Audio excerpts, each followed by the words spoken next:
अस्सलाम वालेकुम to all of you. कैसे हैं आप सब? उम्मीद करती हूँ सब बिल्कुल ठीक ठाक होंगे, खैरियत से होंगे। जी अल्हम्दुलिल्लाह, मैं भी बिल्कुल ठीक ठाक हूँ और खैरियत से हूँ। तो जी वेलकम है आपका न्यू ब्लॉग में। तो अभी जो है ना सुबह सुबह के टाइम पे हम नाश्ता कर रहे थे और नाश्ता हमारा ना बहुत ही सिंपल होता है। और ये आज चावल आ गए थे नाश्ते में, और जैसे ही नाश्ते में चावल होते हैं, नाश्ते में हो, रात के खाने में हो, दिन में हो, तो हमारी तो भाई हो जाती है ईद। तो ये चावल आए थे हमें दरबार से। तो क्योंकि दरबार में हर मंथ जो है ना वो देग बनती है, क्यों वो वैसे भी आते रहते हैं, लेकिन ये जो है ना ये परमानेंट होता है, पक्का होता है बिल्कुल। तो इस दिन पे ना तो उन्होंने बनानी ही होती है। तो वो हमें चावल आ गए थे और रात को हमने भी चावल बनाए हुए थे, फिर ये तो खाने नहीं हुए, फिर हमने सिर्फ अपने वाले खाए। और इसलिए फिर जो है ना मैं अभी सुबह खा रही हूँ। तो साथ दाल बनी हुई थी, तो दाल के साथ वैसे भी मेरा ना रोटी खाने को दिल नहीं करता, तो मैंने कहा चले मैं सिर्फ चावल ही खाऊंगी और साथ में चाय पी लेंगे और जी दाल हो जाएगी। दाल हालांकि बहुत मज़े की बनी थी, लेकिन पता नहीं क्यों दाल के साथ रोटी खाई नहीं जाती, और अगर रात को खा भी लो तो सुबह तो बिल्कुल भी नहीं खाई जाती। और जी यहाँ पे हो गया हमारा नाश्ता वाश्ता, और उसके बाद ना फ़ौरन हमने आना होता है किचन में और सारी चीज़ें रखी समेटी, और जो है ना पानी वगैरह रखना होता है। फिर हर चीज़ साथ साथ मैं समेट लेती हूँ, और कभी अम्मी बर्तन धो लेती हैं, कभी मैं धो लेती हूँ। तो इसी तरह ना मिलजुल के कर लेते हैं काम, मैं और अम्मी। तो अभी जो है ना मैंने कहा अब आज जुमे का दिन था, तो अब्बू ने कलर भी लगाना था। अभी मैं बर्तन रख ही रही थी तो अब्बू की आवाज़ आ गई पीछे से, मुझे जो है ना मेहंदी दे दो, मैंने पहले मेहंदी लगानी है। तो मैंने कहा चलें जी पहले अब्बू को दे देती हूँ, क्योंकि वो एक दफ़ा जब चीज़ मांग लेना तो फिर उसके बाद जब तक चीज़ देनी नहीं है ना तब तक उन्होंने कोई नहीं खामोश नहीं होते। तो ये भी काल वाली ट्रे पड़ी थी, अभी ये भी मैंने खाली करनी थी, रात को फिर की नहीं है। तो जब वो दरबार पे चावल बनते हैं ना तो उस टाइम पे इतनी रौनक हो जाती है ना, सारे आके हमारे घर एंड पे तो सारे आके हमारे दरवाजे के सामने खड़े होते हैं तो इंतज़ार में। तो फिर हम भी उनके पास खड़े हो जाते हैं, फिर मुझे कोई काम सूझता नहीं है घर का। तो जिस दिन बननी होती है ना तो फिर मैं शाम को ही सारा खाना बना लेती हूँ, ताकि बाद में सारे मोहल्ले वाली जो आंटियाँ आएंगी तो उनके पास खड़े होकर बातें की जाएं।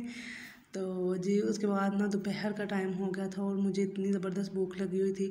तो पापा गए हुए थे जुमा पढ़ने, और हमने जुमा वो पढ़ने गए हैं, हमने नमाज़ भी पढ़ ली तो आए नहीं। मैंने कहा चले मैं कॉल करती हूँ, मेरा तो इतना दिल कर रहा था कि मैक्रोनी खाऊं, तो मैंने कहा चले बाबा को कॉल करती हूँ। देखा तो बाबा का मोबाइल भी घर। तो अम्मी कहती हैं आज जुमे का दिन है। वाकई जब जुमा पढ़ने जाते हैं ना बाबा तो बहुत लेट आते हैं, 3 बजे के बाद आते हैं। तो मैंने कहा अभी तब तक तो मुझे बहुत भूख लगी है, तो मैं ना अब जो कुछ घर में है ना वही डाल के मैक्रोनियाँ बना लेती हूँ। और फिर जो है ना सिर्फ टमाटर और प्याज डाला, और माशाल्लाह इतनी ज़बरदस्त मैक्रोनियाँ बन गई थी मेरी फिर भी।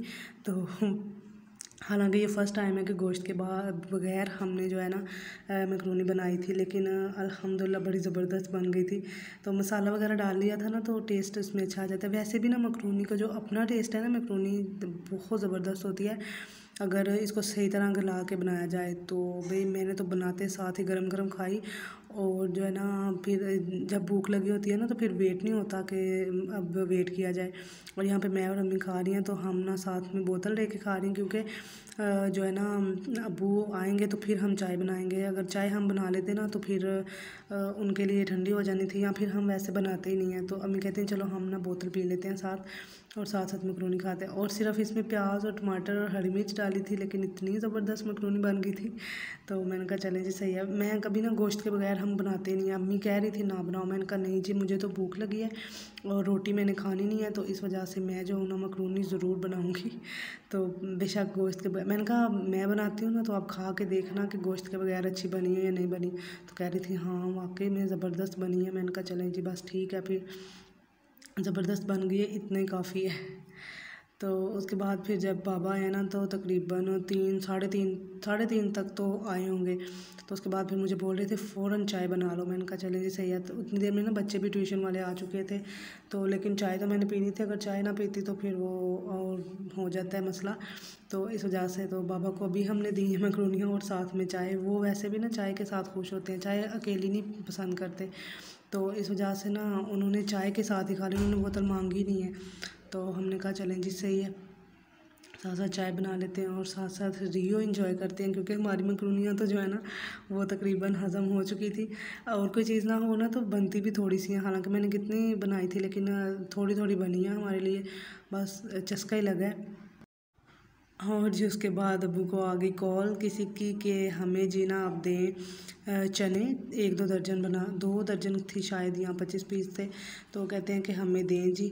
तो हालांकि जुमे वाले दिन ना अब्बू ने ये सिस्टम रखा होता है, कहते हैं कि मैंने ना ज़्यादातर कोशिश ये होती है, बहुत मजबूरी हो ना, किसी का माल बिल्कुल ख़त्म हुआ हो ना, तो फिर है कि हम जुमे वाले दिन पैकिंग करें, लेकिन जुमे वाले दिन अब्बू का दिल होता है कि मैं बिल्कुल फ्री रहूं।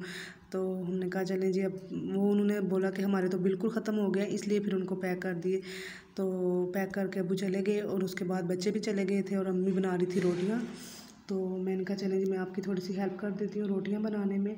और इस टाइम पे ना अभी काफ़ी टाइम था, लेकिन हमने पहले ही रोटियां बना ली थी कि बाद में ना हम जो है ज़रा इंजॉय करेंगे, क्योंकि मौसम बहुत ज़बरदस्त बना हुआ था। और फिर हम चले गए छत पे रोटियां बना के ना, तो हम चले गए छत पे। अभी टाइम भी काफ़ी था, लेकिन इतना ज़बरदस्त मौसम बना हुआ था, ठंडी ठंडी हवा भी चल रही थी। और अल्हम्दुलिल्लाह अल्हम्दुलिल्लाह अभी जो है ना जून आने वाला है और मौसम इस बार बहुत अच्छा है। अल्लाह करे सारी गर्मियों में इसी तरह रहे।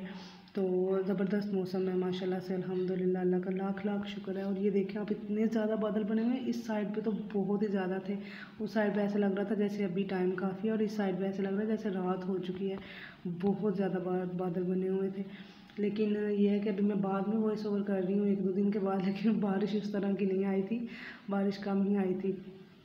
तो उसके बाद जी हम ना इंजॉय करते रहे मौसम। और मगरिब की अज़ान हुई तो फिर हम नीचे आए थे, और उसके बाद जो है ना बाबा आए, तो फिर हमने कहा चले जी हम खाना खा लेते हैं। तो जी अभी यहाँ पे शाम का खाना खा रहे हैं, और इसके बाद तो फिर बस यही रूटीन है, शाम का खाना खाएंगे और फिर सो जाएंगे। अभी वैसे भी मौसम बड़ा प्यारा बना हुआ है, नींद अच्छी आती है। और जब ज़्यादा गर्मी होती है ना, फिर ना तो दिन को सोया जाता है ना रात को सोया जाता है। और इस तरह की रूटीन हो गई आजकल के, मेरे से तो दिन में सोया ही नहीं जाता, सारा दिन मेरे काम नहीं ख़त्म होते। और जब 2 दिन का टाइम होता है तो फिर बाबा ने भी आ जाना होता है, और उसके बाद उनको चाय बना के दो तो फिर बच्चों ने भी आ जाना होता है। तो बस इसी तरह से रूटीन चलती रहती है।